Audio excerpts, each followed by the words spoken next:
और ये साबित किया, जहां विपक्ष के हमारे साथी बोल रहे थे कि मैं बाहरी हूं, वहां मतदान के बाद 4 जून को लोगों ने बता दिया कि मैं बाहरी नहीं, खगड़िया का ही निवासी हूं। मैं धन्यवाद करता हूं एनडीए के तमाम उन कार्यकर्ताओं का जिन्होंने इस भीषण गर्मी में न दिन देखा न रात देखी और पूरे मजबूती के साथ साथ खड़े रहे, और इन तमाम लोगों की मेहनत का नतीजा है कि हम लोग एक बड़े मार्जिन से जीत को पा पाए। जब हमारे नेता सिर्फ एक सांसद की पार्टी थी, तब भी हमारे नेता ने इस बात को बड़ी मजबूती से और प्रखरता से कहा था कि वो मोदी जी के हनुमान हैं। हमारे नेता ने कहा कि इन तमाम चीज़ों का जवाब देने में अपनी एनर्जी बर्बाद नहीं करना, उस एनर्जी को बचा के रखना और उस एनर्जी को पूरी तरीके से चुनाव में और लोगों के बीच उनकी सेवा में लगाना। हम लोग को जो जवाब देना वो 4 जून को देना है। नमस्कार, पंजाब केसरी.com देख रहे हैं आप। मेरा नाम शिवांशु मिश्रा है। इस वक्त हम राजेश वर्मा जी के साथ मौजूद हैं। खगड़िया से सांसद चुने गए हैं। 1,71,000 वोटों से आप जीत कर आए हैं और युवा हैं, चिराग पासवान जी के बहुत करीबी हैं। तो कैसा फील कर रहे हैं? और चिराग पासवान मंत्री बने हैं।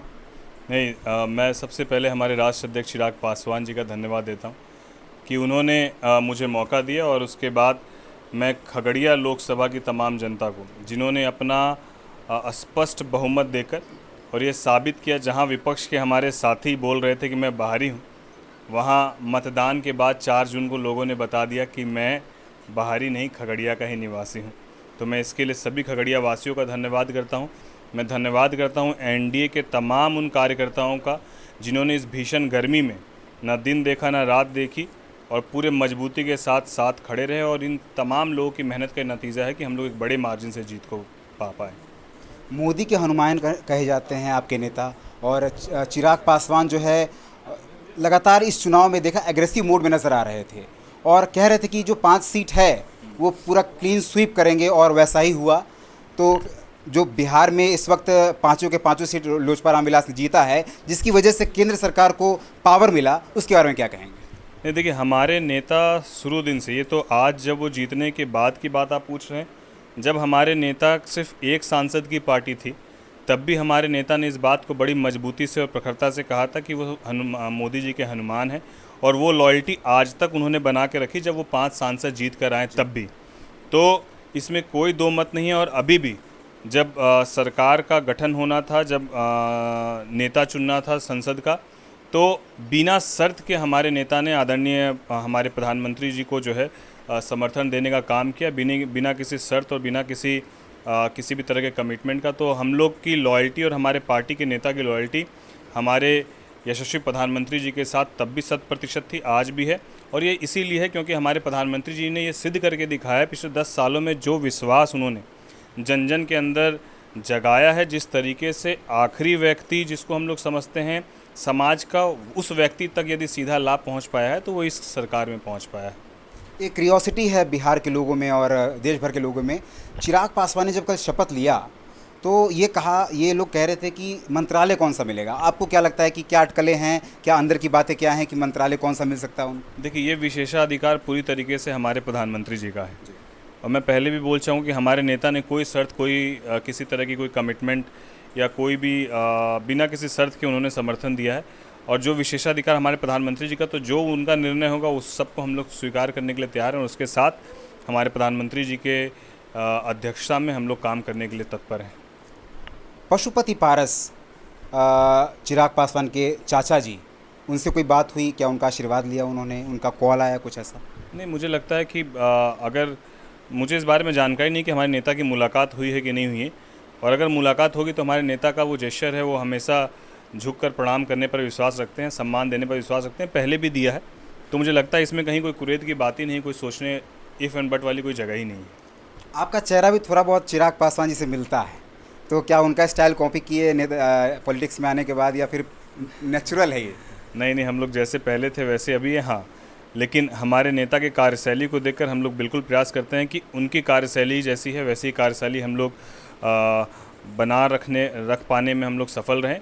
और उनका जो अंदाज़ है राजनीति करने का, जिस तरीके से वो हर धर्म मज़हब को साथ लेकर चलते हैं, जिस तरीके से उनका हमेशा से मानना, जहाँ विपक्ष MY समीकरण की बात करके ये कहता है कि हम मुस्लिम और यादवों का जो है का हम लोग ये करते हैं, वहीं पर हमारे नेता के लिए MY का मतलब महिला और युवा है। वो किसी जात पात में अपने आप को बांध कर नहीं रखते।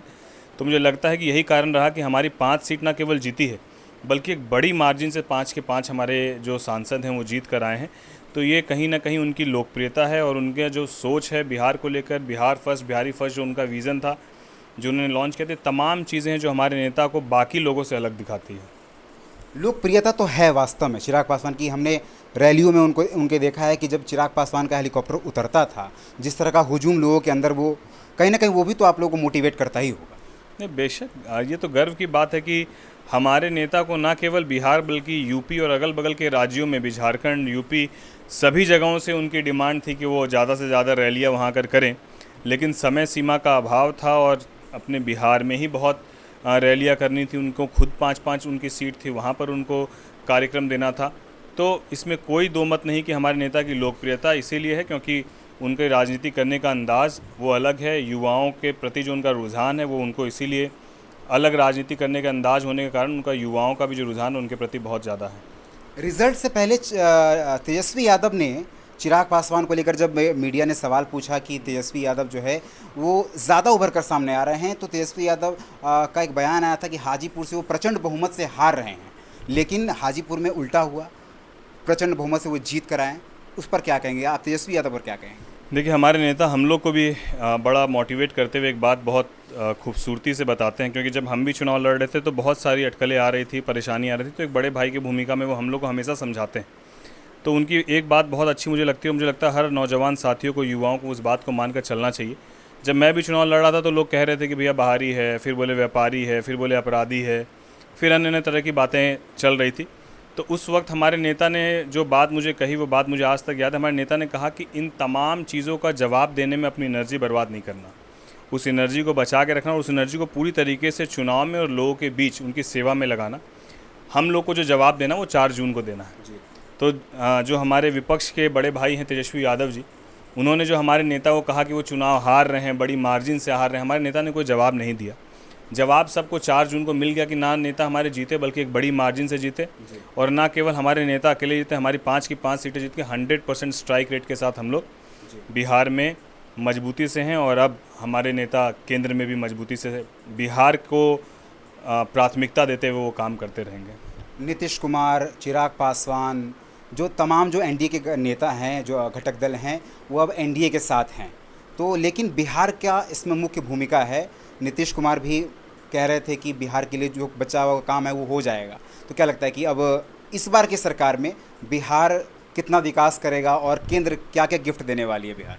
नहीं, बिल्कुल कमो बेस मुझे लगता है कि इस बार हमारे प्रधानमंत्री जी ने उस दिन सेंट्रल हॉल से जिस तरीके से हम लोग सभी लोगों को संबोधित किया, उसमें उन्होंने इस बात को कहा कि इस 5 साल हम लोग को और ज़्यादा तीव्र गति से काम करना है, क्योंकि देश को विश्व में तीसरी सबसे बड़ी अर्थव्यवस्था बनाने का संकल्प हम लोगों ने लिया है।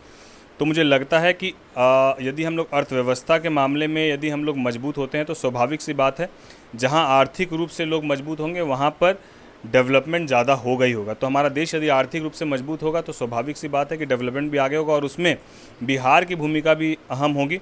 और जहाँ तक बात रही हमारे माननीय मुख्यमंत्री नीतीश कुमार जी की, तो बिल्कुल अब पहले चुनाव के पहले से जिस तरीके से एनडीए इंटैक्ट था अभी भी इंटैक्ट है।